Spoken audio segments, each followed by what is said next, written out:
Great. Thank you so much, Maddie. We are now recording. So this meeting, yes, will be recorded and you'll have access to that recording afterwards. The focus or the purpose of the training today is to do a little bit of a deep dive or a problem solving session around continuum of care program compliance, specifically compliance documentation. This training won't give a sort of intro or basics of these are the compliance requirements for eligibility documentation or participant income documentation. We're not going to spend time going over definitions or rules. So if that's something you have questions about, if you have specific situations, I'll have time for questions about those things, but we're not going to start from the ground up rules about compliance documentation or compliance requirements. What we are going to do is focus on what makes it hard to have good, perfect compliant documentation. Why is that actually quite rare to see? What are the common issues that we see as we do client file reviews across a bunch of communities? And then I'd love to give you all some time to share what do you do to make this easier and to make it more sort of more clean and more accurate. So we're going to start with some intros and going to go over some Zoom logistics. I am going to give just a general overview of why do we do what are we complying with and why do we have to comply? Why is it important? So a little bit of an overview.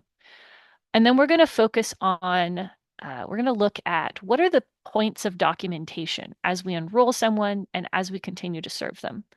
And we're going to zoom in on a couple pieces, eligibility documentation, and then HQS and participant income and rent. My goals as I was putting together this training, I'd love for all of us to have like a shared understanding when we leave of like why do these documentation errors happen? We are human beings, right? We're never going to be perfect. And we all hopefully make mistakes all the time. Um, but understanding like specifically when we're documenting grant compliance, like what's getting in the way? What else is going on in our work lives or what makes this challenging? Because then we can figure out what are some tools for preventing errors. So understanding like why do we see errors in documentation? We're going to do some practice activities to practice identifying and correcting errors and gaps. And then we're going to hopefully throughout the training, one of my goals is to have you all be able to share your strategies. How do you do this work in a way that like limits the errors, limits the missing pieces of documentation? Okay, I'm going to pause here because I want to start off as I'm going to begin, which is a lot of pauses and a lot of questions for you all.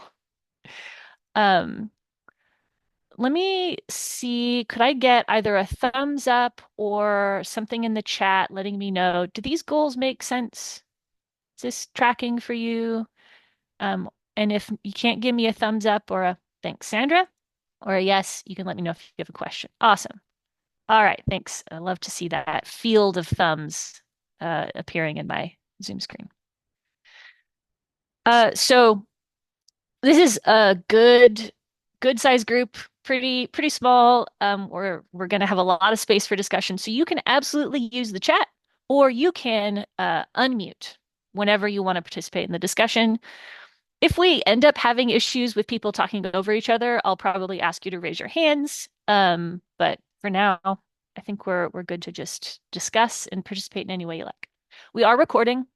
Closed captioning is available for this training through Zoom. That should be in your Zoom control bar. And if you have any tech issues, you can direct message me. If you're having tech issues, maybe you can't direct message through Zoom. So in that case, Maddie, would you be willing to take emails with tech issues? Cool. So you can Yeah, email Maddie and she can put her email in the chat if you have tech issues. Okay. And before we go on to participant, like having you all introduce yourselves, I'd love to pass to Kalia for an intro from HSA. Thanks, Eli. Hi, everyone. I'm Kalia Parrish. I'm with San Mateo County Human Services Agency. Know most of you. Um, our agency's Center on Homelessness works alongside your agencies as a coordinator of homeless and safety net services and as the continuum of care lead agency. Um, and part of that means we're responsible for working with all of your agencies to ensure compliance with CoC grants. And so we offer this and other trainings and technical assistance through Homebase. So thanks to Homebase for being here and diving into all of the nitty-gritty CoC compliance details. And just want to thank all of you attending for all the hard work that you do for community members experiencing homelessness and becoming housed, and for supporting your organization by doing all the documentation and other necessary work behind the scenes. We know you're all very busy and it's tough to get away for a training, so thanks so much for attending today. And just want to say about this training, like it's not a test. We're not testing you on CoC compliance. This is just intended to be helpful for you all. So again, thanks for being here, and I'll hand it back to you, Eli. Awesome. Thank you, Kalia. And I realized I never introduced myself. I just rocked up like, of course you want to listen to me talk. Hi, I'm Eli. I work with Homebase, and a lot of the focus of my work over the last, over a decade has been on CoC compliance, federal grants, and I um, for a while, a few years ago, I was part of the core San Mateo team. So it's really delightful to come back and talk to y'all and check in with San Mateo. Okay. So I'd love to get to know who's in the room. Um, we're gonna do participant intros in the chat, but I may see if there's anybody who wants to expand on the intro check-in question, based on what you put in the chat. But for now, let us know your name, if you want to share them, your pronouns, and the organization or agency you're with. And then the question I have here is, what's the most annoying thing about doing participant eligibility documentation? If you don't specifically do eligibility documentation, that's okay.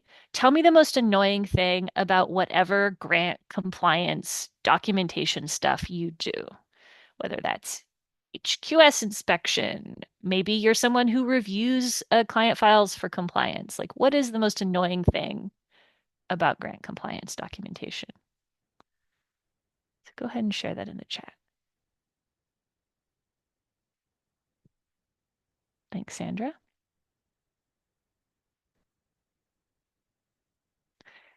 And if you are not ever annoyed by grant compliance documentation, absolutely please share that with us too. And then I can call you later and find out all your secrets.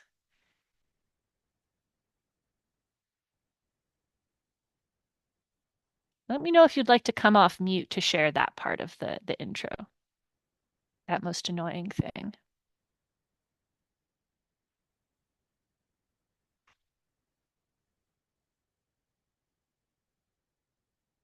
Go ahead, Monty, and let me know if that's not the pronunciation.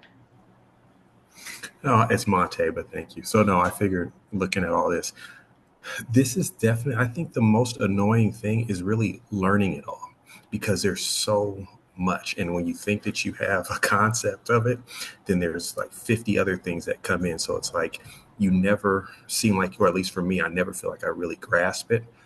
Luckily, I have a team that's really been really helpful in trying to understand, but it seems like every single day there's something new that's been added to it. Thanks, Monte. That is real. It's a whole universe of stuff we're trying to fit in our brains. Yeah, thanks for that. Seeing in the chat from Annalise, just trying to standardize where I can and document where there needs to be flexibility. Yeah, so that there's a tension between like we want to have set forms and we want to be able to check boxes, but sometimes we need to do a little bit more work to because situations are more complex or there needs to be flexibility. Yeah. What else? Anybody else up for sharing?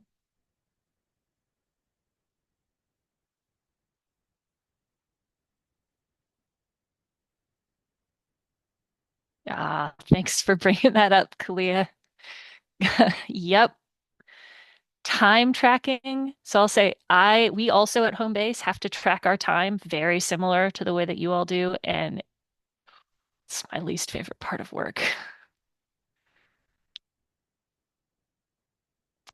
What else? Let's see if we can get a couple other shares. India says one of the most annoying things can be determining what exactly is required and clarifying gray areas. Yeah, and sometimes you don't know that until a situation occurs. So it is that like it sort of connects to a couple of comments we've had, right? There's so much to know and life can be complex. And so documentation can be complex. And, we have a checklist, we have a form, but there's always some new gray area situation that we have to figure out, okay, how do I document this? This doesn't fit on my form. Yeah. Okay. All right. We're about to move on, so I want to make sure anybody else have an annoyance they want to share before we move on.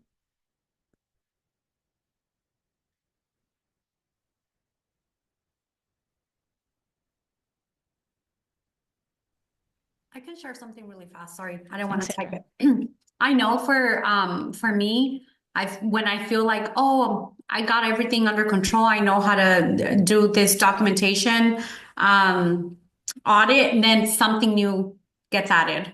Mm-hmm. Or I found that, oh, I wasn't being very diligent, and actually I was supposed to be checking for this too. And then so there, when I think, oh, I got it down, I don't. Mm-hmm. So that's annoying. Yeah, absolutely. Yeah, yeah. And I want to call out like I feel like it can, especially when hmm, because grant compliance is both important and not important. We're going to talk about this in a minute, right? Grant compliance is very important, but also it's not the thing that's serving people, right? And so I feel like for me, as someone who often comes in and like answers complex questions or does a file review to let a provider know, like, this is where you need to focus a little bit more.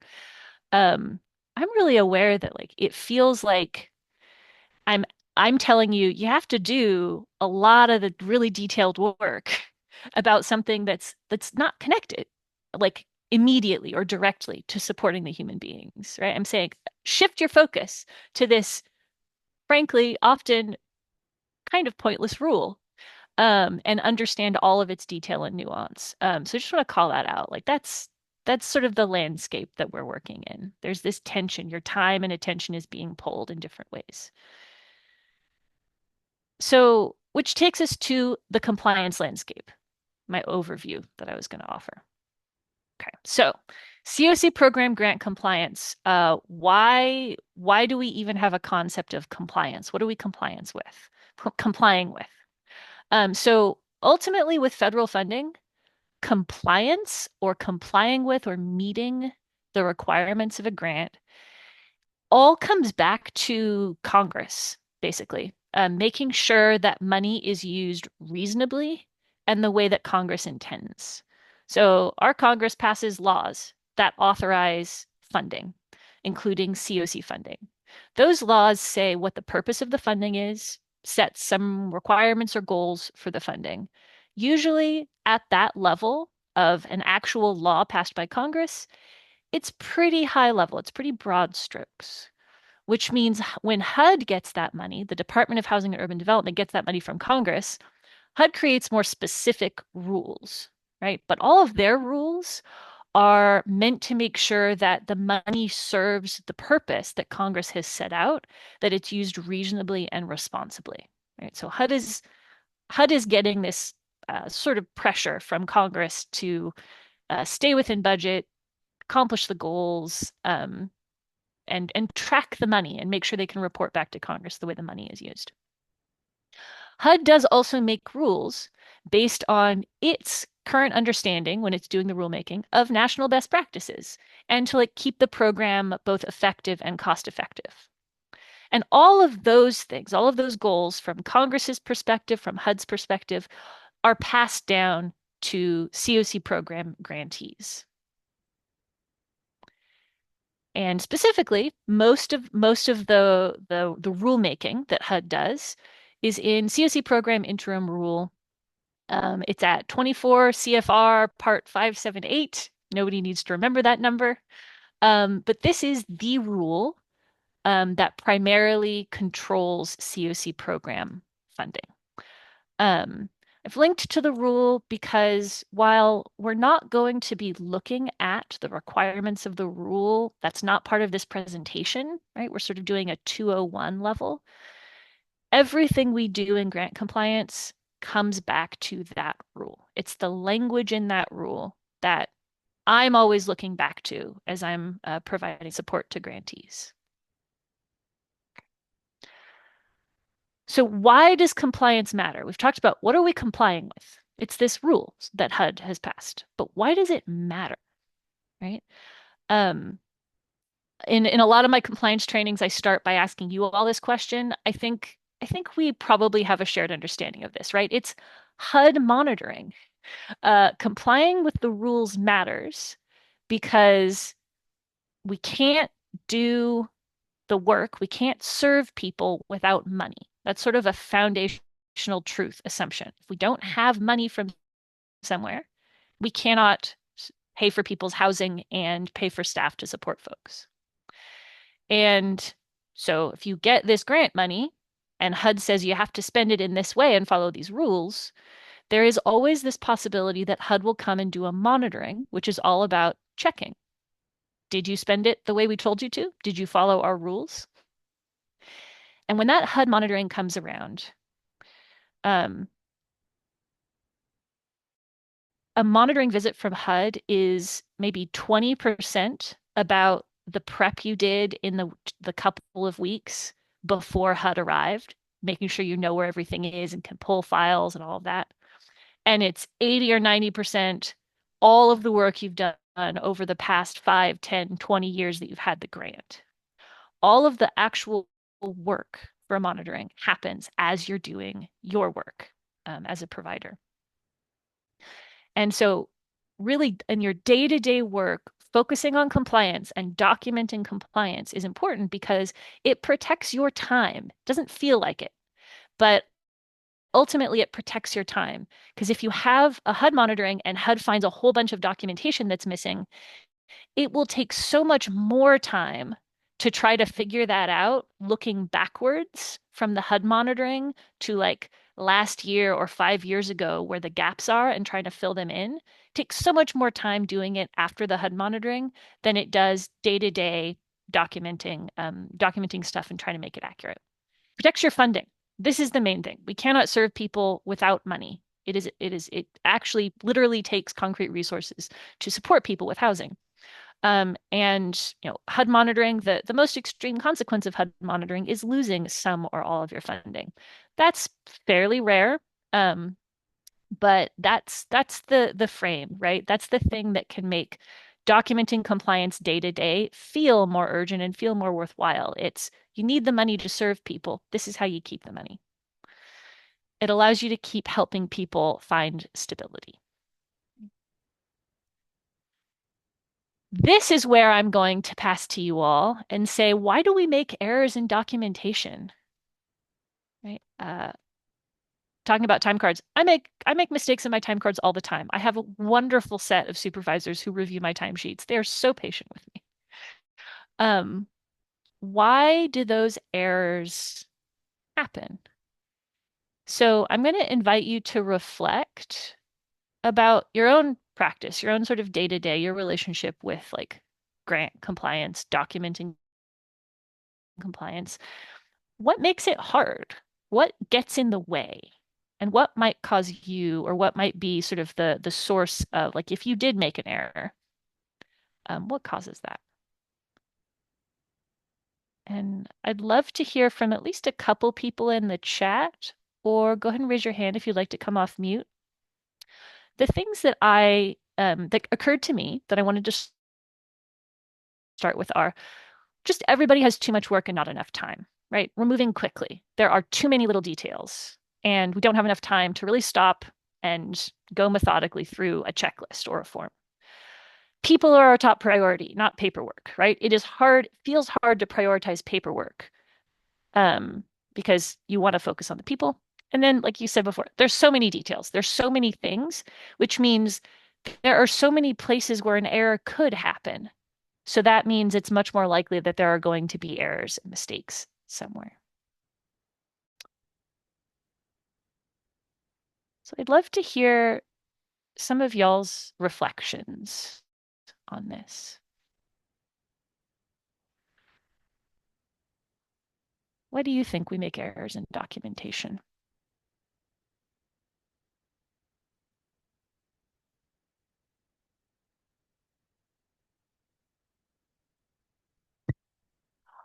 Great point, Annalise. Yeah, staff are doing things on paper and then they have to transfer it into a database in a computer. And that's just another point of potential error, right? The more steps we have, the more different discrete tasks someone has to do, the more opportunity there is for a mistake. That transferring from paper to the computer.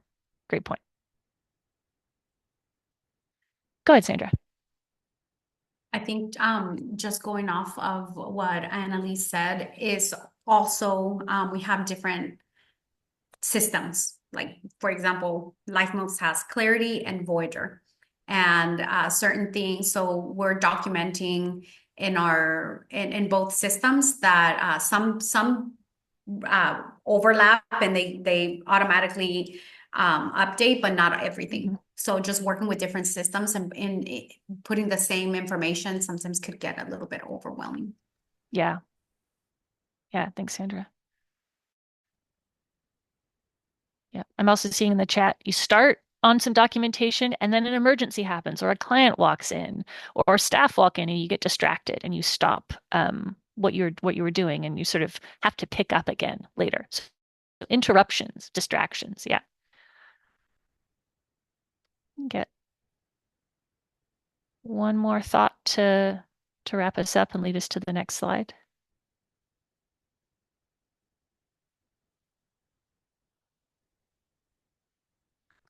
Go ahead. Yeah, one of the things too, because it's such a detailed process, sometimes being trained in it, you don't really have the time to really sit down and train because, again, as we all know, right, you have so much going on. And it's like if you're going to really train somebody, one, you don't want to just do one person at a time because it's so time consuming, but then also being able to have that uninterrupted time, to be able to set aside whatever time you need to sit back and go through it, page by page. And then, of course, as Sandra said, when you're using multiple systems, making sure that you don't get them confused when you're supposed to be doing A for this one versus something else on another one.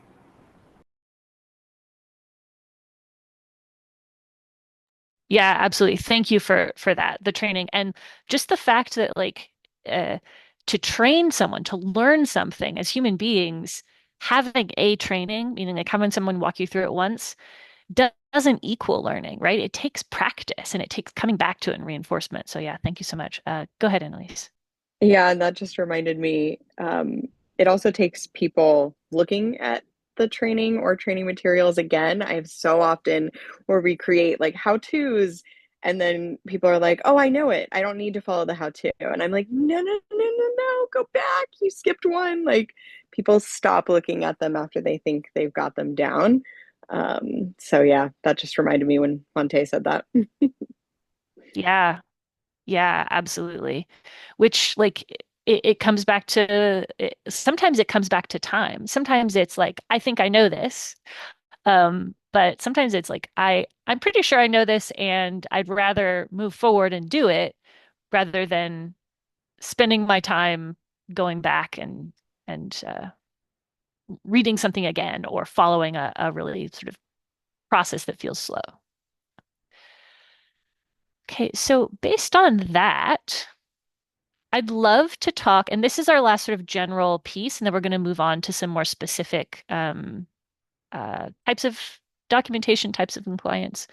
But just in general, I'd love to hear about what strategies you have seen work, or that work for you or work for your teams to try to prevent errors. So things that we often recommend are having standard forms and checklists, right? Checklists for a process. I think like, okay, I have this written down that these are the steps I need to do. Um, a form for documentation so that if all of these pieces are complete, if there are no gaps, I'm more likely to have complete documentation of this thing. Refresher trainings. I so appreciate y'all bringing up trainings because having refreshers, right? It takes time. It takes time away from the other work you're doing, but coming back on a regular basis, like a rotating, every quarter you have a team refresher on a particular doc topic. Things that are really hard, letting yourself slow down.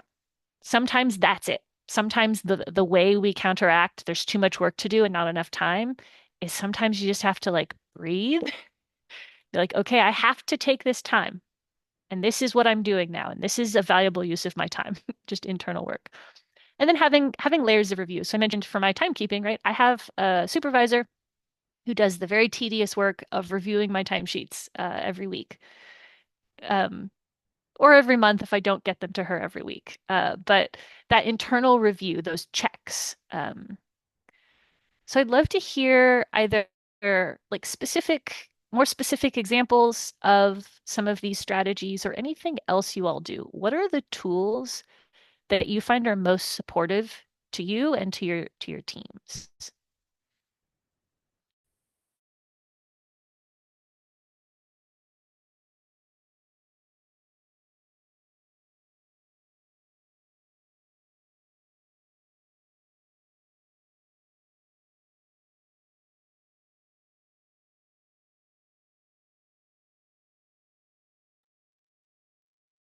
I don't know if this, sorry, did anyone else have the hand up? I just totally No, unmuted go for myself. it, Sandra. Okay. I don't know if this works like a strategy to prevent errors, but one thing that I do, for example, when I'm auditing the client files, I do it once a month and I get like 3 files from each case manager. And then if they're missing anything, I'm like, we have an audit sheet that we follow, and I tell them exactly what's missing. And then when we have our one-on-ones, I have them bring the same files so I can check that those were corrected and all across the file, Clarity and Voyager. When everything is fine, then I know that once that file gets closed, I audit it one more time, but I already know that whatever I saw previously is already done. And so if we get a outsider coming to audit our files, I know that they're in better shape than if I didn't do that. So that's what I do. Yeah, thanks for that, Sandra. And I'm seeing Caitlin describing, I think, what sounds like a similar thing, a monthly random audit on files in her department. Pick 4 files, make sure they have all the necessary forms and are up to date, make sure any fixes or changes are made, and we review them a week later to ensure they have been fixed. Yeah, that like regular sort of review and having fixes, um, just like those files are cleaner, those files are good, and you can be confident in that. And also, that can be part of the ongoing training of folks who are doing the sort of refresher and the practice, the reminders for folks who are doing the documentation, if they are also the ones that are making the corrections. Because that can really like, oh, I had to correct this. Next time I'm going to remember. Are there any other strategies or tools that you all use that you find helpful?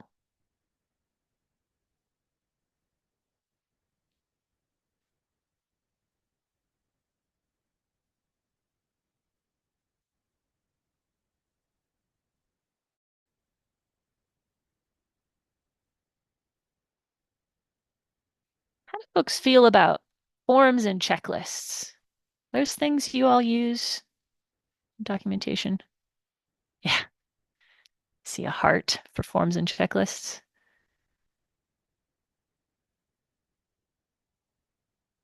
Cool. Okay. Go ahead. Sorry, right when you're about to move on.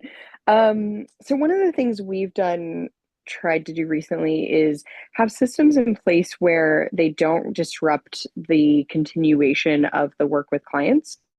So an example for this was we have an internal assessment that our staff do with clients, and it needs to be approved by a supervisor, but you don't have to wait for the approval to keep going. And I think that's one of the things that's been really important as we're putting these things in place, because I feel like everything stopped waiting on this approval of the assessment, and like we couldn't create a case plan and you couldn't create goals without this assessment approved. Like it would stop work. And so I think making sure approvals and checks are helpful in the process, but not stopping the continued process, I think is super important. Yeah, that makes a lot of sense. Yeah. Always thinking about like what can happen like soon, right? We want to do this check or this review or this approval now because it's easiest to make corrections if you're checking right away. But like, is it really necessary to delay everything else while we do that check? Could we just start on everything else and then come back and make any changes that we need to? Yeah, I really appreciate that. Always thinking about we don't want to delay the work with the participant. Okay. Any other last thoughts on, any strategies you use, any things you try?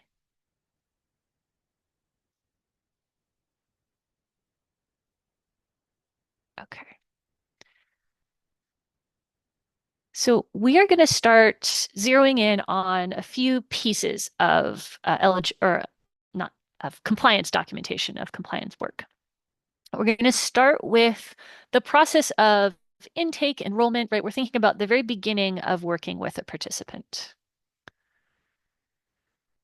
And we're going to come back to this table a few times throughout the training.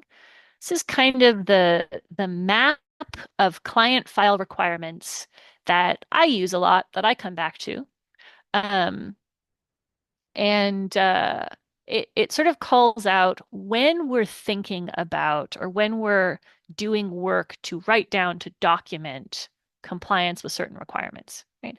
Participant eligibility, that happens when you enroll someone. So we're going to put that in intake.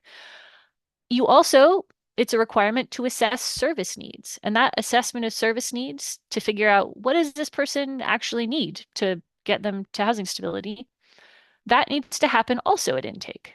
Obviously, not at the same time, right? These are general categories of time. Eligibility happens before you enroll.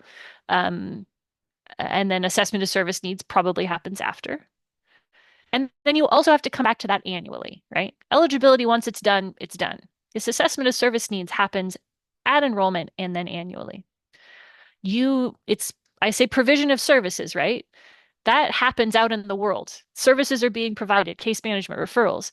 But the client file, the participant file, has to reflect that. It has to show, it has to have documentation showing like case notes or notes of referrals, right? As to show, yeah, we were providing services in an ongoing way as needed. Rent reasonableness documentation. This is one of the things you do when you find housing. This is before you start paying rent for the person, when you're determining, yes, this is a housing unit we can use, and then annually. HQS inspections, same cadence, right? You do that when you find the housing to make sure that it's complies, and then annually. Having a signed lease, that needs to be in the participant file if that's sort of a requirement of your program, right? I know that there's CoC funding now that's not in housing programs, so there might not be a lease or rent reasonableness or HQS. But for programs that involve housing, signed lease. And then client income and portion of rent.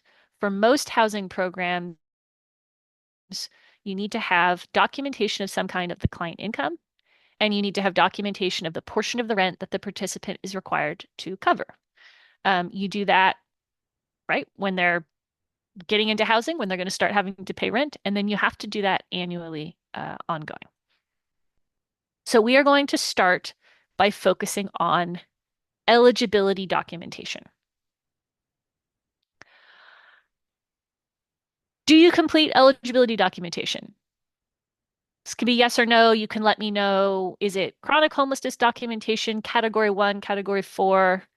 As much information as you like to provide. So yes, yes from Sandra. And then if you don't, I'd also love to see a no or a thumbs down, just so I can get a sense of who in the room does eligibility stuff. Thanks, Annalise. Caitlin. Monte, thank you.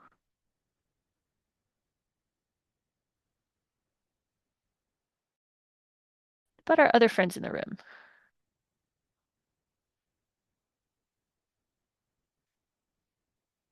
If the answer is no, I'd also love to hear that, because I can adjust some of my pattern. Okay, cool. Thanks. Thanks, Alexandra.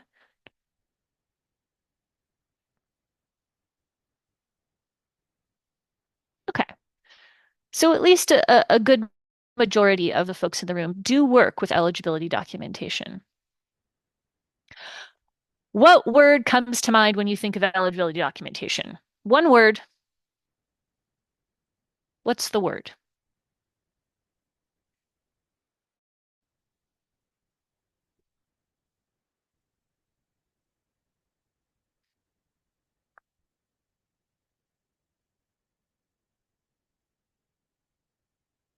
Thank you, India. Good word. Compliance.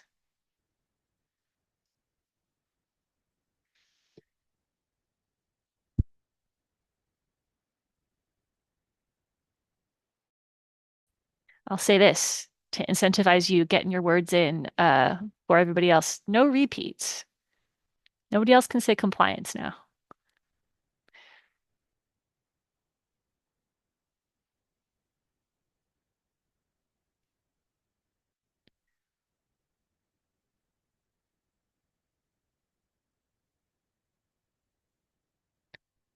Just a little transparency, a little facilitation transparency. The reason that I ask this question and questions like this is we're gonna be talking about eligibility documentation, and I want you to be thinking about it. I'm priming your brains. Having trouble with the one word, yeah, doesn't have to completely capture everything you feel about eligibility documentation. Quickest word you can think of. Go ahead.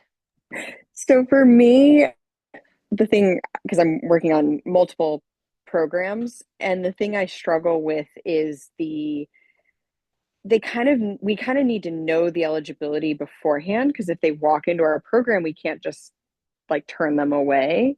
And so it's this like how to keep it client centered and like make them understand that like this is just kind of a check to make sure, because for the most part the referrals coming in have already completed the eligibility piece. So how to make it comfortable that like, hey, we're asking you, it's called eligibility, but it's really just checking or confirming, I guess is the right word. And like making sure we're really clear on that so that people don't get nervous. Like, oh my God, am I going to have to walk away and leave this program? So it was a lot. Sorry. No, yeah. You don't like barriers is a word that comes Yeah. to mind. You don't want to Yeah. create an Yeah. emotional or a perceived barrier. Exactly. Exactly. Or extra nervousness that Hmm. doesn't need to be there. Exactly. Exactly. Yeah. Thanks for that.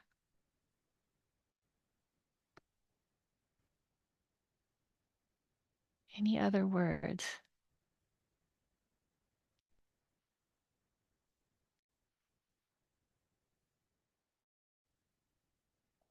Yeah.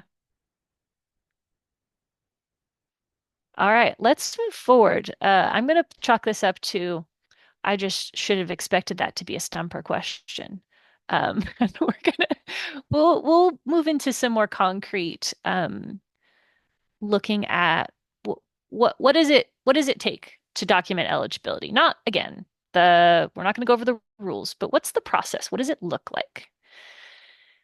Um, in general, what I kind of expect to see when folks are doing eligibility documentation is something like this.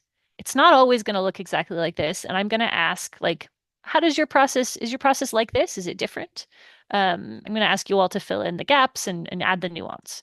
But in general, someone is talking to this potential participant, this human being out in the world who has an experience being unhoused. It has to start with talking to that person, getting from them, hey, where have you been staying? Um, that's where you start to understand what is it that I am documenting? What is the human experience that I need to find documentation for? And then someone is identifying sources of documentation, saying, okay, all right, if this person is telling me that they've been in shelter, um, maybe a potential source of documentation is I go to the HMIS. Maybe if it's not an HMIS, maybe it's another community. I have to reach out to get a written like letter from a shelter provider. If they've been living outside, maybe I think about is self-certification my go-to? Well, no, I've got to try for some third-party documentation. Where do I look for that? So you're identifying sources of documentation. And then you get that documentation. You say, okay, I'm reaching out. I'm asking for a letter. I am writing up a form. I am printing something from HMIS. And then you add it to the client file. So, uh, in general, I'd love to hear from anybody who does any part of eligibility documentation. Does this align with the general process of getting to documentation that you use? Is there anything you would change or point out about your own process and sort of how it goes?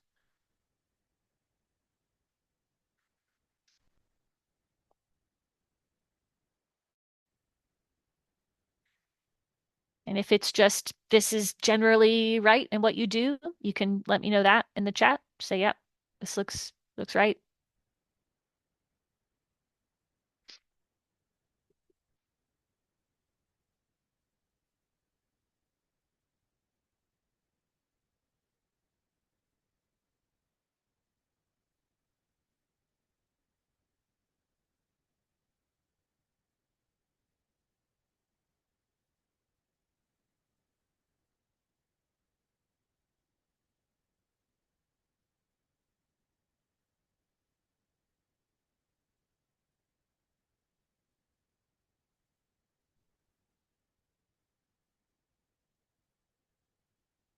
Thanks, Caitlin. Mm, yeah, thanks for that, Caitlin. So in terms of eligibility, because you're working with survivors, I'm assuming you're documenting category 4. And it sounds like it's much more streamlined. It's not like a chronic homelessness documentation. Yeah, that makes sense. Yeah, great. Okay. But general process is good. Okay.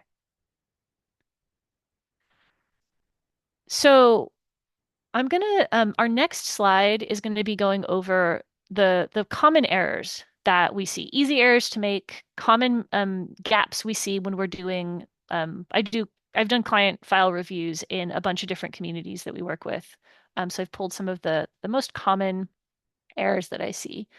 But I want to point out the places in this process where you all have already identified like places where this breaks down. So where does that fit into this process?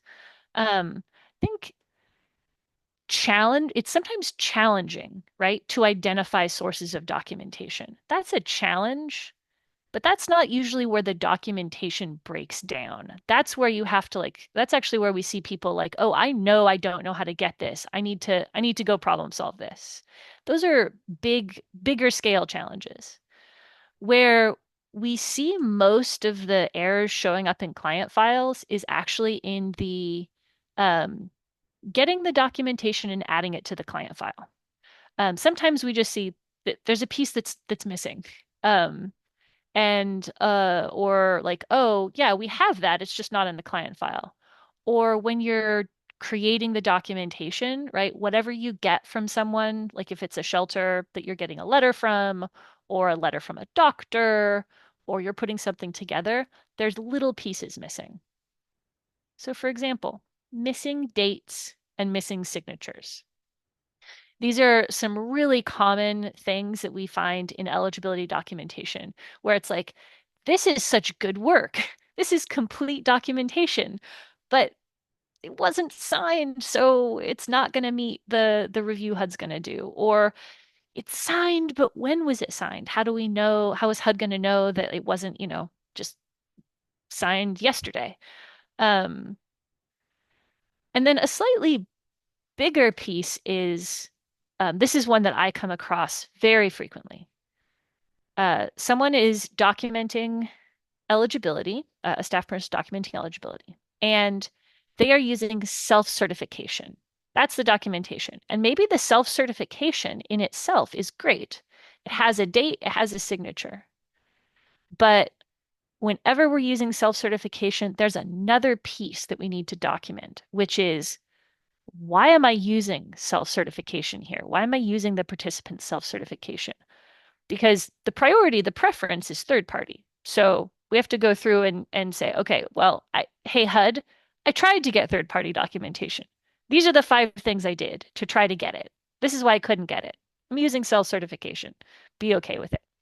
And that's a piece that, like I said, it's often missing. Usually I'll see a self-certification that looks good on its face, but there's no documentation of due diligence. How did I try to get third party? Why did I move to self-cert?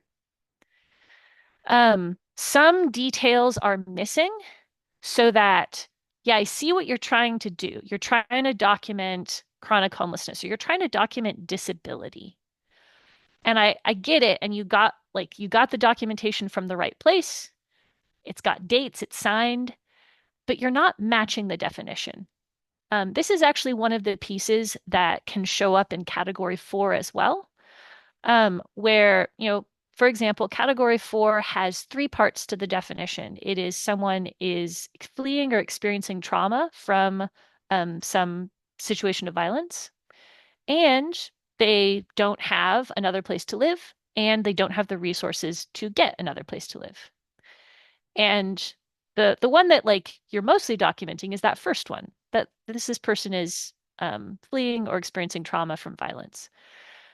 But you also need to have reflected in the documentation those other parts of the definition, that the person doesn't have another place to stay and doesn't have the resources to find another place to stay. Now, all of that can be in a self-certification. It can be the client attesting to all 3 of those pieces, but all 3 of those pieces need to be called out. They need to be present in the documentation. Same with documenting a disability. That's another place we see this a lot. HUD has a multi-part definition of disability. A lot of times we're getting a letter from a doctor. The doctor doesn't know the definition. So we either need to tell the doctor, hey, this is the language we need you to use. If it's true, can you put this in your letter? Or send the doctor a form where they can check and attest to all 3 parts of the definition. Because it's, as people documenting disability, it's important, it's your responsibility to make sure what's written in the documentation reflects all parts of what, the rule is for the definition. And then when we get to chronic homelessness, a whole month is missing. That feels like a big thing, but you're documenting 12 months. That's a lot of months. It's easy for, you have an overall picture of the 12 months. You know where the person was, and you have 11 of those months documented in some way, but the 12th month, it just didn't make it in there. And then chronic homelessness, something that we see is again, maybe you have a checklist and it goes like, for these 12 months, this is where this person was, and it's a sort of a snapshot, right, of the full year. And maybe 3 of those months were self-certification, and you've checked that box, right? April, self-certification. June, self-certification. But there is no actual self-certification in the file. It's like it's checked on the checklist, but that actual written down statement from the participant that they've signed and has a date and gives all that information isn't actually in there. Okay. Um, we are going to we're going to do so we're at 153. We are at our first activity. Um, and I'm going to explain the activity. I'm going to explain why we're doing an activity, going to introduce you to it and what I'm hoping we're going to get out of it. And then we're going to go and do two things at once. We're going to have a break, and you're also going to do the sort of individual part of the activity. And I'm going to give you sort of enough time to do both of those things. Does that sound fair? We're going to enter the activity, then we're going to do a break, and you're also going to have a little bit of uh, individual work time. Okay, pull this up. So the first practice activity we're going to do is about, well, it's about eligibility documentation, and it's specifically chronic homelessness documentation. I know that not everybody here does chronic homelessness documentation. And if you don't, if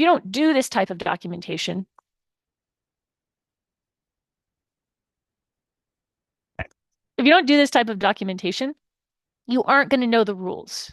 And that should be fine for this activity.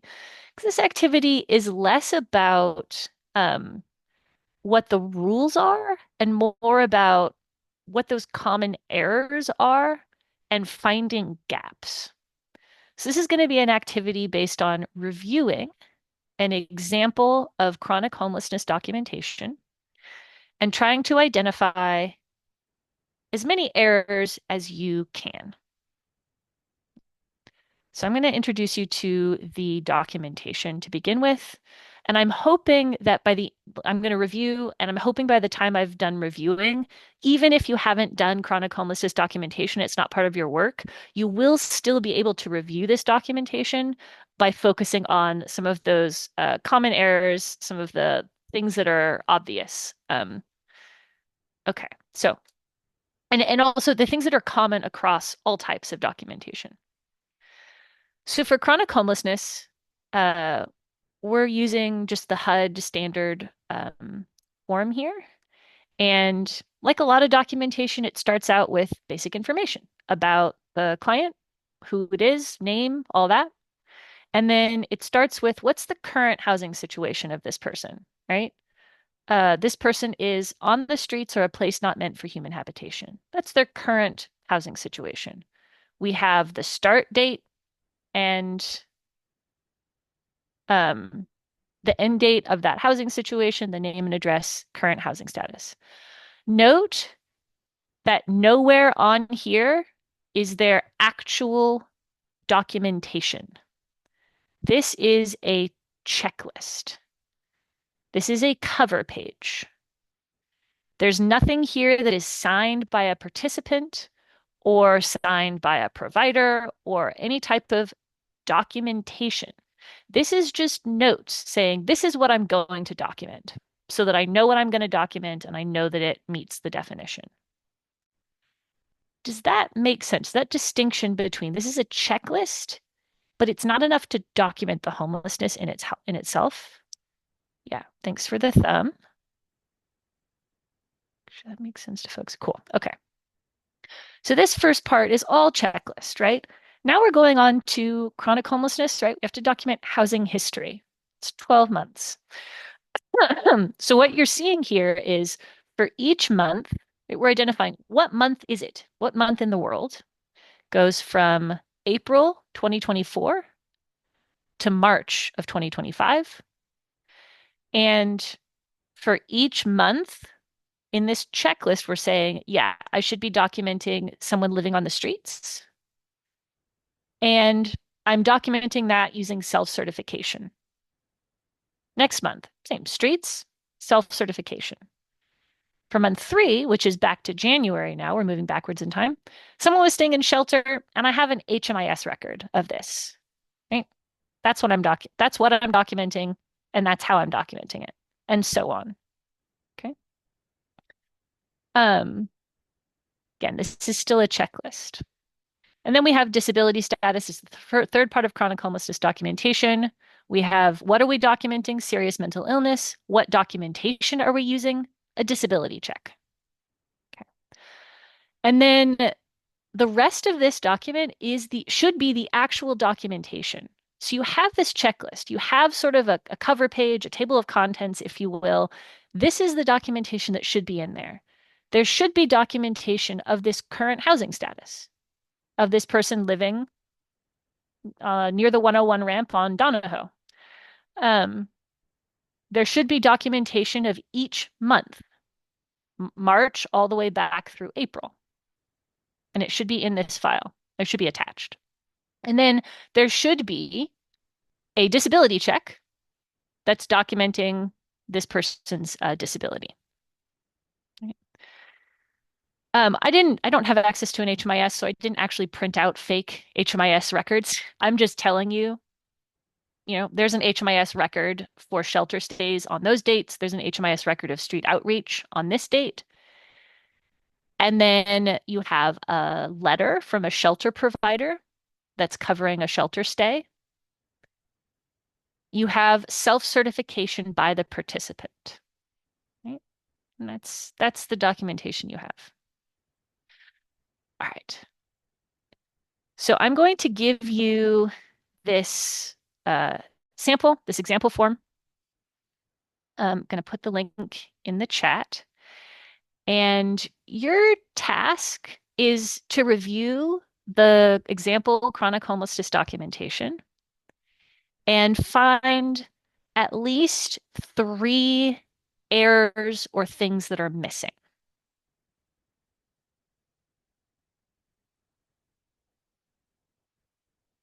At least 3 errors or things that are missing. If you find more, that's awesome. And if you can only find 3, that's also great. But even if chronic homelessness documentation isn't something that you do, I really encourage you to participate in this exercise because as we've talked about, practice is really important. And just the practice of reviewing something and thinking about what are the common errors, right? Signatures, dates, the self-certification and due diligence documentation, that kind of stuff. So practicing looking for those things. Are there any questions about the activity?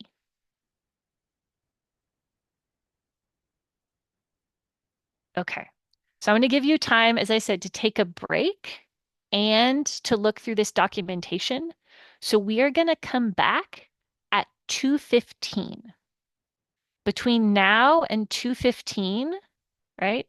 I'm going to ask you to take a look at this chronic homelessness documentation and then leave your computer at least for a little bit to take an actual break.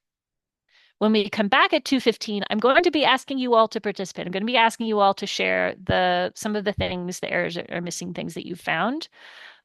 So just know that I'm going to be asking that, and I really encourage you all to be ready to do that when we come back. Okay. All right. Go forth, and we'll see you back at 2:15.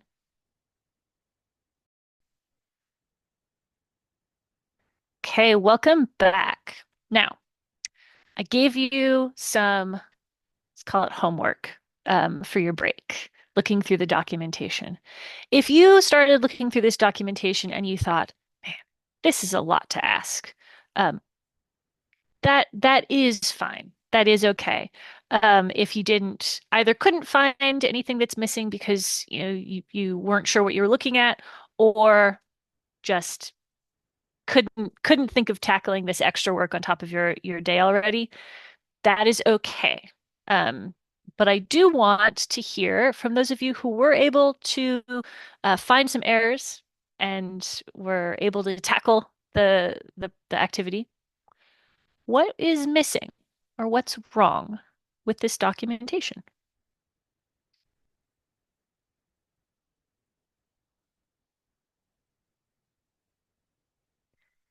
You can go ahead and, if you'd like to use the chat, you can, but you can just go ahead and pop off mute whenever you like. Okay, so page 2 documentation attached. I didn't see any yeses or nos. Was that one of them? That's a great catch. And I have a yes and no answer to that. So is it a documentation, like a compliance issue? No. It's not part of HUD's rule that you have to check, that you have to have a checklist like this and that you have to have complete all parts of it. Is it good practice to use this row if it's here? Yes. Because what this is saying is, okay, have you confirmed that you've attached this documentation? And this person hasn't used that double check. And as I think we'll see later on, it might have been helpful if they did use that, if they did use that checklist, the tool and the checklist, to make sure they'd actually attached everything. So yeah, thanks for pointing that out. Okay, so Alexandra, thank you. 7, 11, and 12. Yeah. So here in the checklist, right? Again, it's not a documentation requirement that's missing. It's part of the checklist, but it does call out, ooh, like if I'm HUD looking at this checklist, I know it's not the documentation itself, but it's making me question, was this person paying attention when they were doing the documentation? So month 7 here for September, we know that we're meant to be documenting that they were unhoused and unsheltered, but I don't know what kind of documentation to expect or look for in the file. And same with 11 and 12, that shelter. Okay, Caitlin, yeah. Yeah, great. So go ahead, India, then we'll come back to Caitlin. Sure. So what I noticed for month 4 and 5 is that they mark off sheltered HMIS record, but if you go towards the bottom, it actually doesn't align with the HMIS record that's attached. Got it. Yeah, thank you. So the HMIS record was a little weird because I didn't actually print it out. But yeah, it says we should have an HMIS record for January, December, November, right? And then one for October. That's meant to be this. I just don't have the HMIS record. So that What it India, was saying, sorry, what it was saying is the dates don't align. So the months are there, but it says 2025. The other one says 2024. got So it. either one Yep. or two things happen. Either the person actually didn't stay at the shelter at that time, or Yeah. the case manager or shelter staff didn't enter Yeah. the client's information as they should. Yeah. Thank you. That is such a great catch, India. That is really good. It's the type of detail. Because what actually happened is this was just an Eli typo when I was making up this documentation. But that's the kind of thing that happens, right? Yeah, you have like you're moving quickly. You're talking about dates last year, but it's 2025 now, so you're just going to write 2025. Or you like searched HMIS and you weren't, paying attention to what dates were coming up. So yeah, thank you for that. Awesome.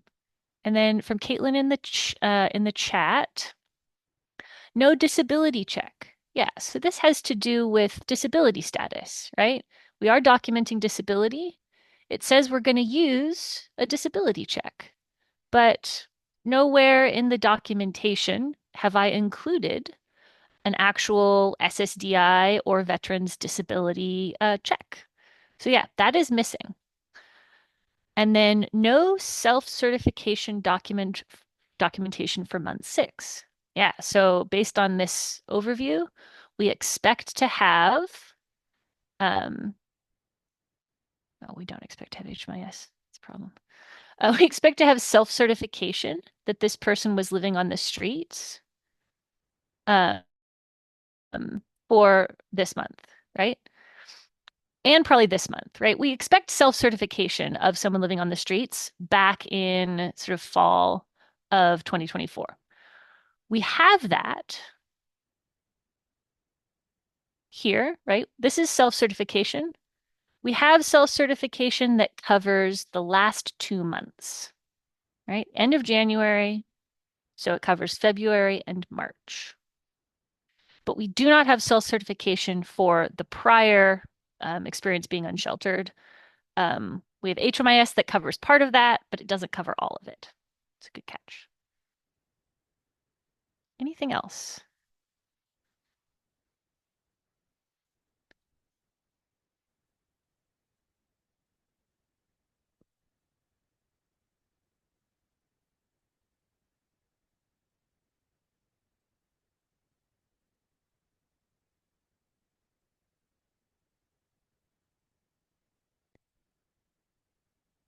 There are a couple other gaps. I'm going to see if anybody was able to catch them.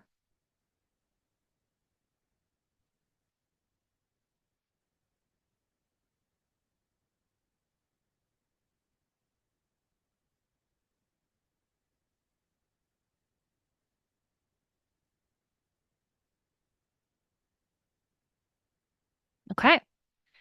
I did catch them because I created them. So one of the one of the things that's missing is actually one of our very common gaps, which is we have this self-certification for the most recent 2 months. Um, and as Caitlin pointed out, we are missing 1 month of self-certification documentation that the checklist said we'd use. So part of it is just missing. But also, even for the self-certification documentation we don't have any documentation that I think Nicole Thomas is the person I used for this, that Nicole, when she was doing this documentation, tried to get third-party documentation, right? So whenever you're using self-certification, HUD expects that's a last resort. That's a fallback. For chronic homelessness documentation, you can use self-certification for up to 3 months. But even then, you do have to show HUD. This is everything else that I did to try to get third party or someone else to confirm this. I looked in HMIS. I asked the client where they were sleeping. I, you know, reached out to outreach providers that work in that area. Nobody was able to provide third party verification. And what we would expect to see or need to see for compliance is some addition to this self-certification, a next page, or even just a box down at the bottom here that says staff documentation, certification of due diligence, where someone has written in, these are the things that I did to try to get third party. I wasn't able to, and then sign it as staff. That's one of the things that's missing. The other thing was this was a little hidden thing for folks who get a lot of letters from shelters or from other providers that are helping you document. Okay. So this very helpful letter from the absolutely made up Modesto shelter that I made up. Um, Very helpfully, they did write you a letter. They went through the trouble. It's wonderful. We love when our colleagues and partners show up like that to help document eligibility. And they gave you an enrollment date. So they entered the shelter program on March 10th. That's great. And was enrolled through the summer. Uh, this is the gap here. And this is I put this in because we do see this type, like when we're missing dates, a lot of the times when we're missing a date, it's in something someone else has provided. So then it is an exercise of I really need to read this critically and say, what time period, like, is this actually documenting the full time period? And how does HUD know that it's documenting the full time period? Maybe I know when Eli was exited, but it's not written down. So I would need to thank Maddie from Hearts and Home very much for providing this and ask, um, could you add the exit date for this person and send it back? Okay. And I think that's all the errors. Those are all the ones I had written down, but thanks for going through that activity. Okay. So coming back to our slides. Go ahead, Annalise. Do you have an example for the due diligence part? That would be super helpful because that is a really Oh, good one that I've noticed are missing. yeah. So if you have like a template or an example that we could use, that would be awesome. I can take that back to the San Mateo team and see. Um, Unfortunately,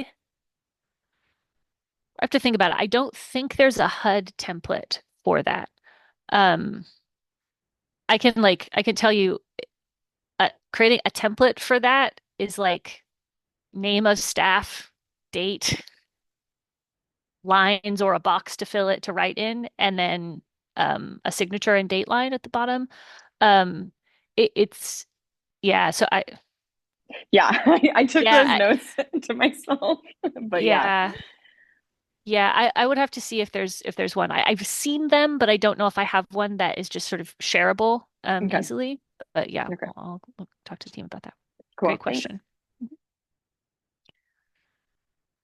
Um, Okay, sorry, I have an example, Eli. I'm going to put it in the chat. amazing. It's from Chicago, but I know that it's okay to share, and it's on page 7 of the packet. So I put that in the chat, but it's the chronic homelessness self-certification. And then if you Thank scroll you. down, you'll see that there are different ways to be documenting. Beautiful. Thank you, Maddie. Yeah, and that's great because when I said I would check in with the team, I was going to check in with Maddie. So we just got that handled. Any other questions or requests for tools?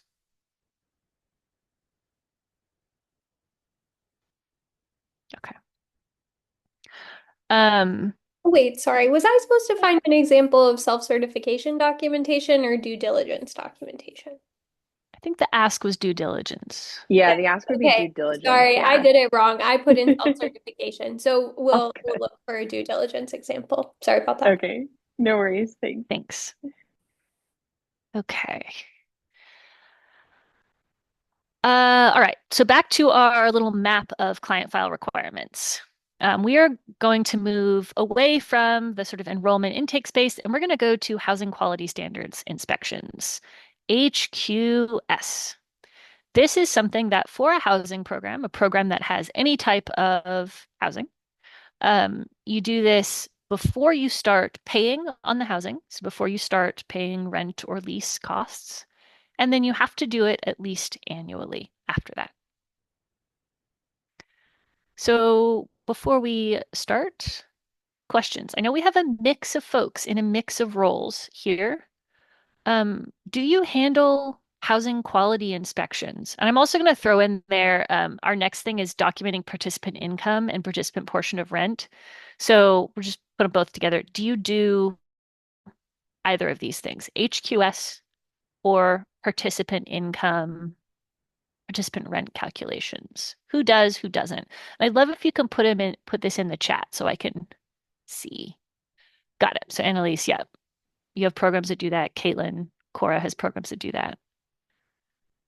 Thank you.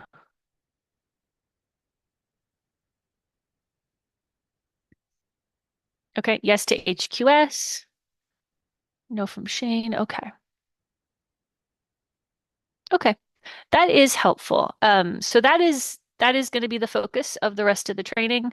Um, I would say if you're doing CoC program work, it it can't hurt to know a little bit more about HQS, and also just to think a little bit more about your documentation practices.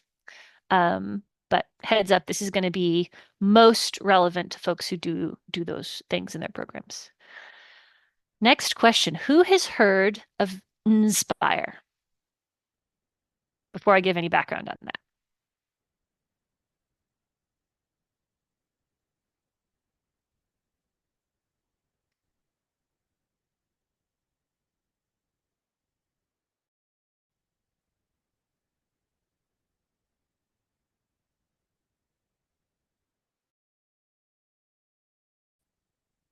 Okay.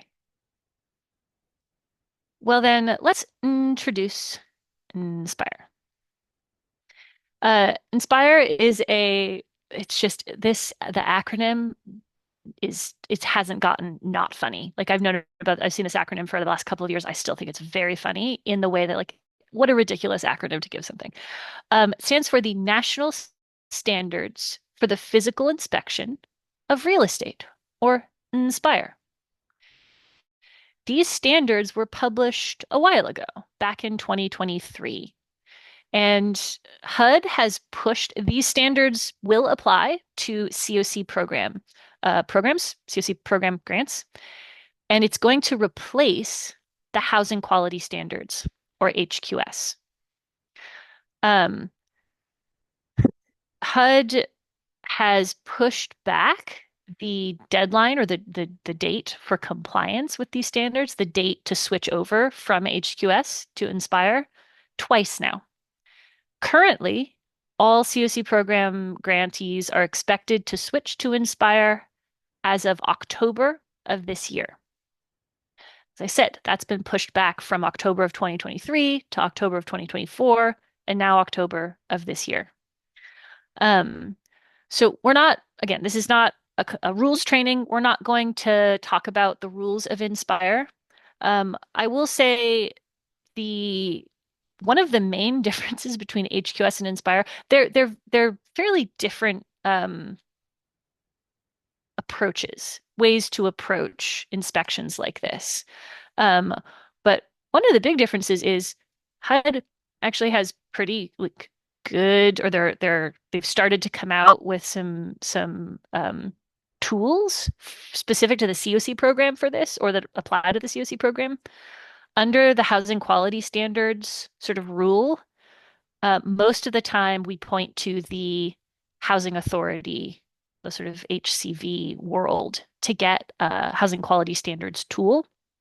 It looks like HUD is going to have tools that are much more directly applicable and directly relevant to the CoC program. We don't have all of those yet.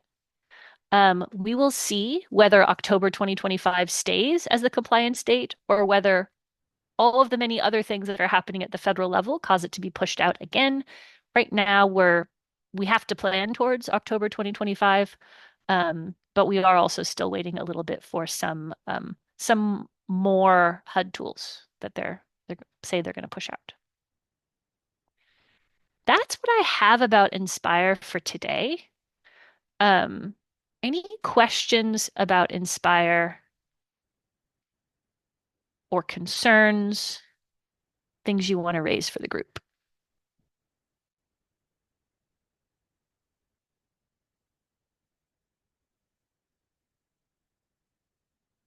Okay. It's fair. Big takeaway, it's coming. We're preparing for it October. And also, as of now, HQS is still the rule. We are still in a housing quality standards rule. So we're going to talk a little bit about what that looks like and what we see being biggest challenges. Honestly, one of the things I see in participant files is missing inspections. Just a whole year of inspections is missing, because inspections need to be documented before you spend any money on a unit.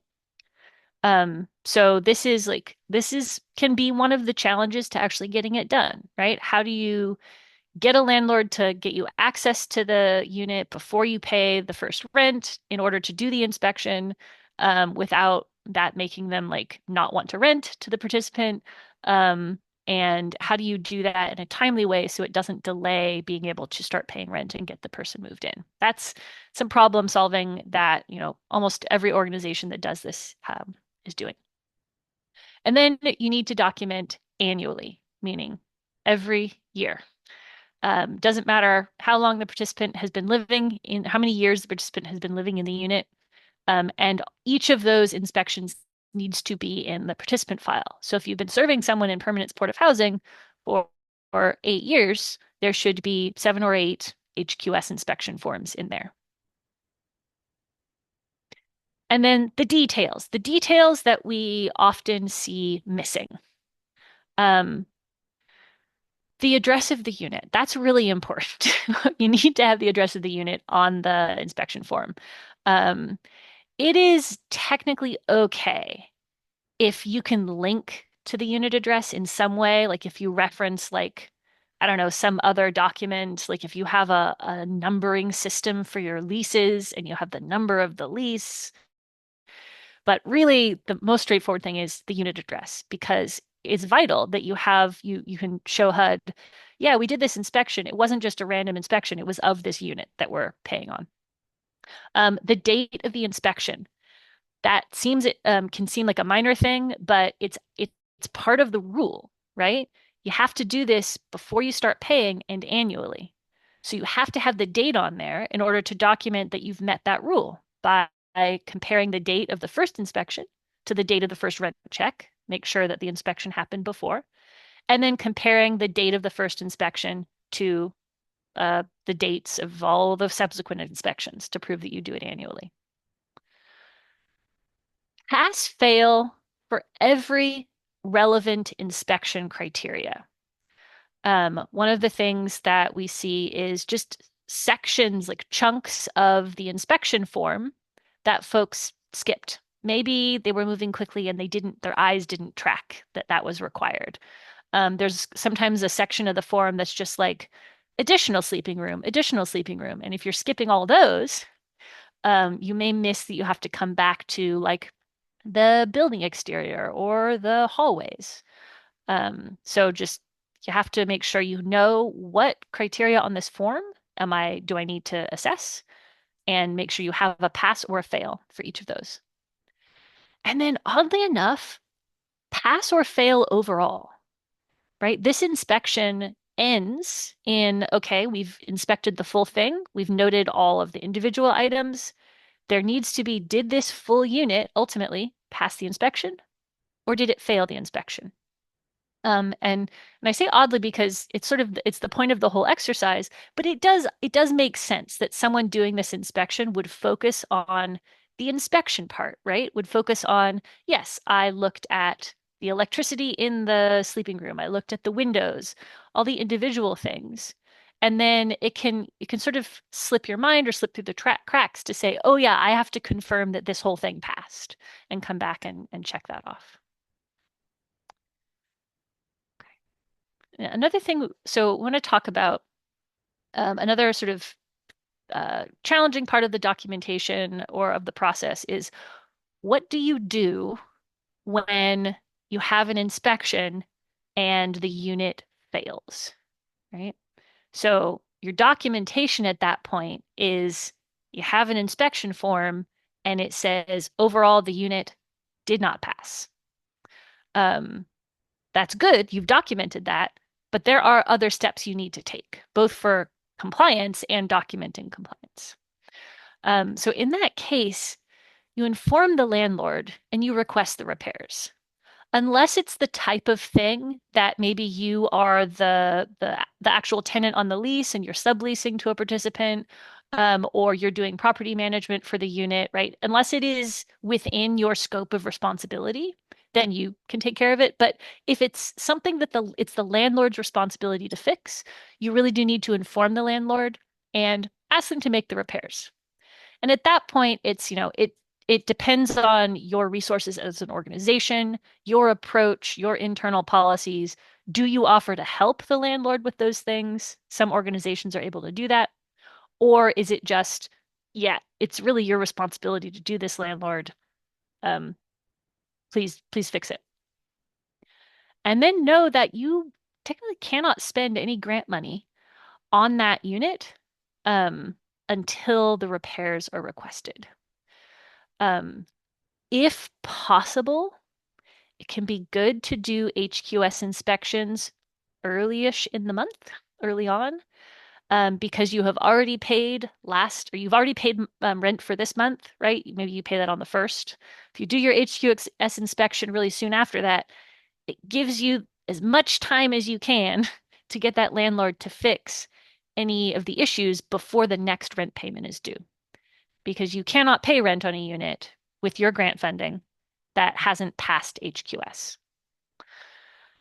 Which means you have to confirm that it passed. So it's not enough to just get an email from the landlord or a call from the landlord saying, hey, yep, I fixed the hole on the floor. or I repaired the windows, so now they uh, shut or open or whatever the issue was. You have to go back and do a physical reinspection, meaning the whole inspection. You get your checklist, you see what didn't fail, you reinspect those pieces, and you have that second inspection documentation showing like, yes, it passed everything this time, it passed. You document the results of that reinspection. Questions about that?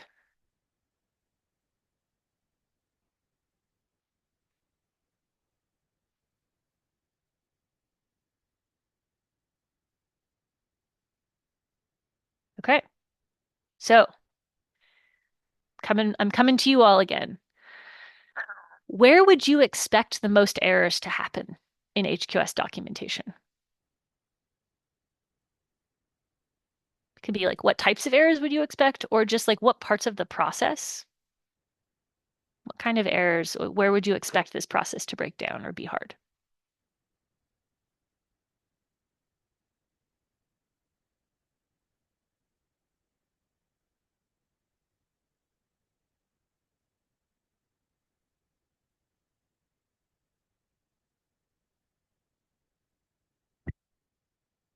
Yeah.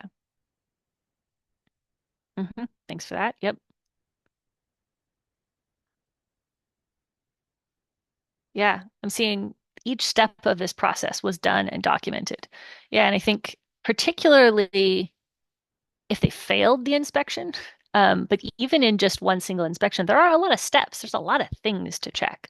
So just making sure that all of it happened. Not knowing how to fill it out correctly. Yeah. I think that's a place where like calling back to like what makes this hard, what makes compliance challenging, what are the pitfalls, that the ability to have training and then refresher training and support as people are practicing and learning, that's a hard thing to do given how much other work and the limited funding you all are working with. Um, but it is important, right? Um, it's really challenging to be, the frontline staff or the person who's responsible for doing HQS on this unit, and you know that it has to get done in order to pay the rent for this human being you're working with and to make sure they can get into housing. There's time pressure. There's maybe landlord pressure because they're not happy about HQS and the requirement. There's concern about the participant, and there's also, pressure just in the air about documentation has to be right. I don't want to get monitored and be the reason that my program has a bad monitoring. There's a lot of pressure involved. Um, so the knowing how to fill it out correctly and making sure, folks feel supported to do that, have a place to go to ask questions, maybe if possible, have some hand holding or a partner for the first 2 or 3 that they do. Um, that kind of support just for these documentation pieces can be really helpful. Okay. Sorry, I really appreciated that comment, Alexandra, and then I talked a lot about it. Um, any any other ways that you all in your own practice would guard against errors in HQS? I know we've talked a lot about strategies. I want to do a specific check for HQS before we move on.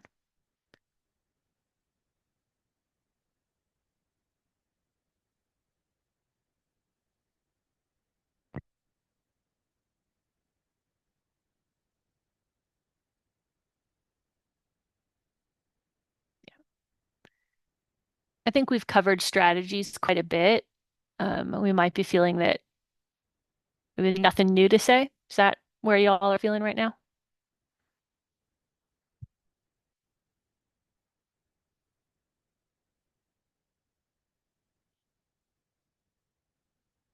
Yeah, assume that's the case. Okay. Um, for time, Maddie, I think I'm gonna go straight to our next section here. Um, we're going to wrap up with just talking about client file requirements, or back to our client file requirements, we're going to talk about client income and client portion of rent. So the things that we've called out, the eligibility documentation, housing quality standards, client income, and portion of rent, these are, again, patterns that we see. These are areas where I always expect to see some gaps, some things missing, some mistakes, which is why we called out these three areas. So for client income and then client portion of rent, it's all part of the requirement you're meeting here is if you are have to charge rent for the participant, or if you're choosing to charge rent in a leasing program, there's a specific way that you set that level of rent. And it's related to the participant's income. So the details where we see people missing details or getting details wrong, um, have to do with that HUD income calculation, right? That has to be in there. Rapid rehousing programs sometimes in some communities don't use the full HUD income calculation, but even in that case, you do have to have like some basis that where you're asking for and assessing someone's income. So for most programs, it's the HUD income calculation. There are a lot of steps there. It's a big old long inventory, and it's really all about just like, keeping it slow, keeping it focused, working through every step to get to the adjusted gross income. That's what the income calculation is calculating. It's called adjusted gross income. That needs to be in there, right? Can't just do the math. You have to also have the answer and have it really clearly identified. This is the adjusted gross income. You have to include in your documentation, okay, how are you then finding the participant rent based on that income? Usually it's 30% of adjusted gross income. That's the primary rule that HUD uses. Again, for rapid rehousing, that can be a little different because it's not just set at 30% of AGI. You are maybe starting at, the participant portion of rent is 0, and then you're stepping down support after that. But whatever it is you do in your program to figure out how much rent should this person be paying, you have to have the calculation in the documentation, right? And then utility allowance. So you have to acknowledge, should this person get a utility allowance or not? And if they should, how much? That needs to be in your documentation as well, right? The question is this person paying for utilities outside of their rent payment that aren't included in the lease? And then you need to, if you're doing an annual sort of re-evaluation or recertification, you must notify the participant if there's a change in their rent amount. And that's notifying the participant before their rent is due, right? Before they give you a check or before you ask for the check for a certain amount, you need to have told them in advance, hey, you're going to be owing a different amount this month. This is why. Let me know if you have questions. And then the last detail that we sometimes, again, like HQS, is missing, you have to document all of that annually. It's not just one piece of it annually. The full scope of the documentation needs to be there annually. And again, like HQS, what do you do if a participant has no income? We have a follow-up question here. This is a question because if a participant has no income, they're under a CoC program, they're paying no rent. So what is the point of documenting 0 income, 0 rent, right? Well, it's because HUD is very untrusting and Congress demands documentation and we have to do it anyway. So what do you do if a participant has no income? If there is documentation of lack of income, you can identify that and include it in the file. I'm not saying there will be. Documenting a lack of income is really hard. And sometimes there just is no way to do that. It's just, I don't have income. I can't show you that I don't have it because I don't have it, right? But if there is something that, is obtainable, isn't like a huge burden to get, that could document that. I don't know what it'd be, but if there is, You can find that. And then it's due diligence, right? Write down, yeah, that's one option. So India, if the person does have a bank account and they're willing to can get you bank account statements and they're willing to do that, that could document no cash flow. Absolutely.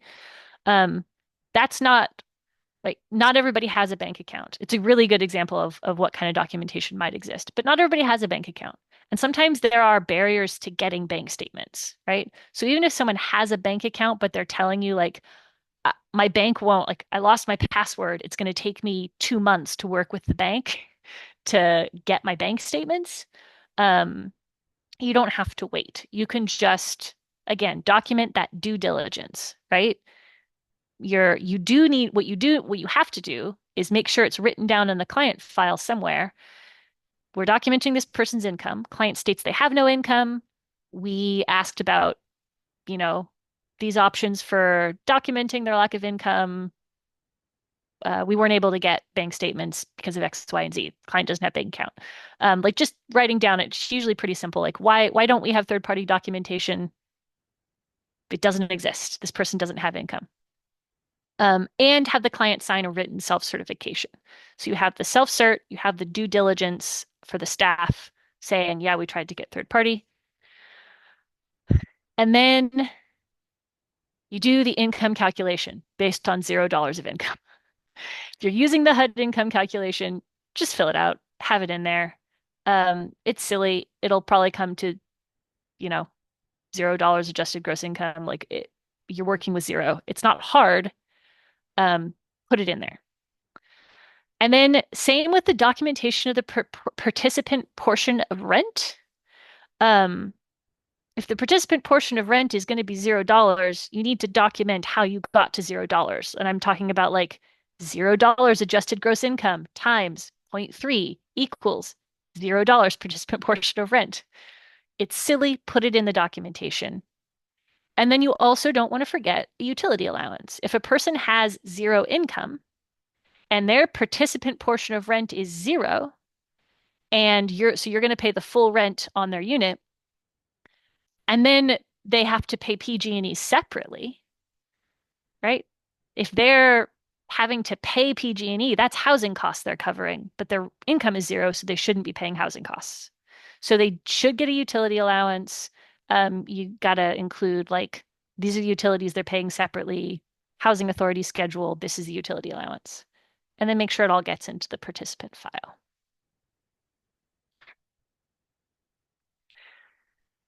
Um, Any questions about participant income documentation in general?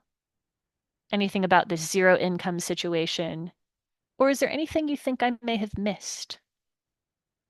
Questions or thoughts before we wrap up?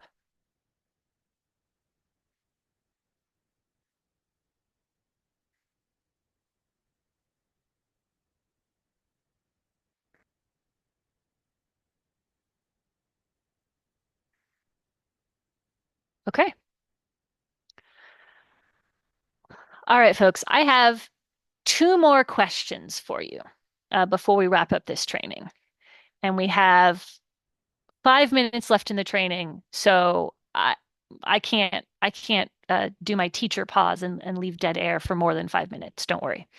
Um, so to wrap up, I am curious, from your particular perspective, wherever you are in your program, what are there additional supports or tools that you could see being helpful for your program to avoid documentation errors?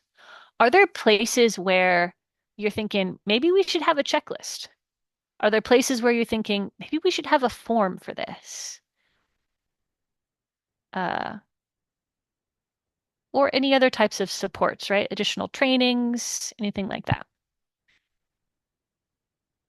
And then my second wrap-up question is there anything you want to try changing in your own practice? So go ahead and just come off mute or put that in the chat if you have answers to those questions. So I think for me,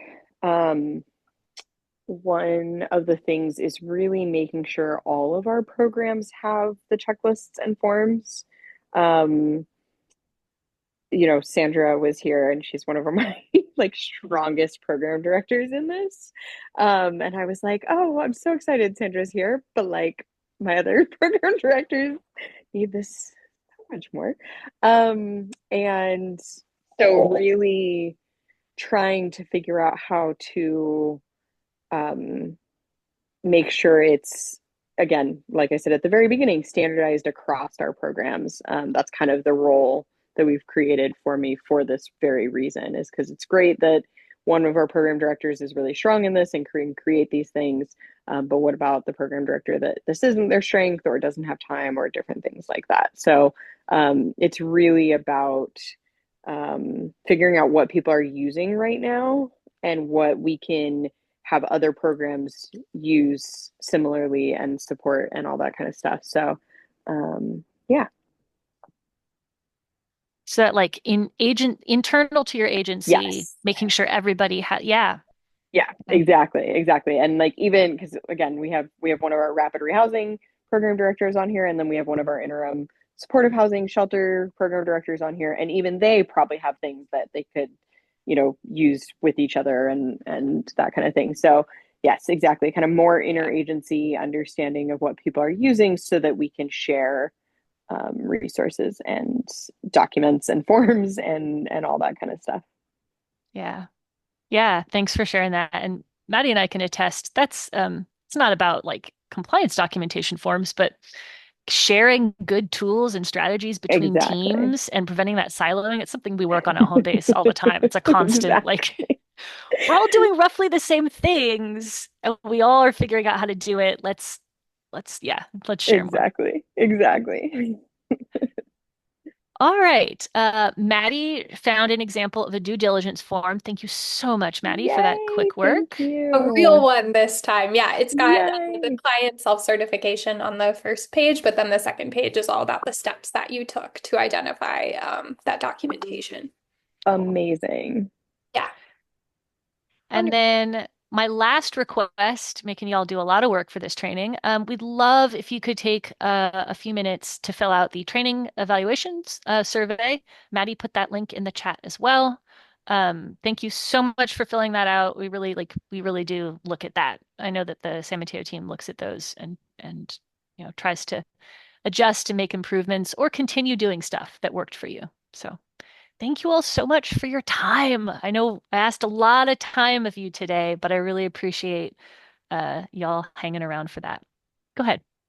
I did have one other question, yeah, Yeah, but this training has been absolutely amazing. Really, thank good. you so much for this. When you talk about client files, one of the things I've been looking at in our contracts and in different things is whether client files has to be paper files. And because and like our VA files say it has to be paper. But a lot of our others, I can't find where it says it has to be paper. So I wanted to get just like quick if you know where it says yes or no, if you've seen that at all. Yeah, it's a great question. Um, for the CoC program, there's nowhere that HUD says it Okay. has to be paper files. Okay. Yeah, Perfect. there are like a lot of things you should think of if you're Right. switching to digital files, like can we pull this easily? Can we make edits? Are we Right. scanning in stuff? But Do we there's have no reliable internet is one of the ones that keeps there coming you up. go. Yep. Yep, Yep. exactly. Yeah, Yeah.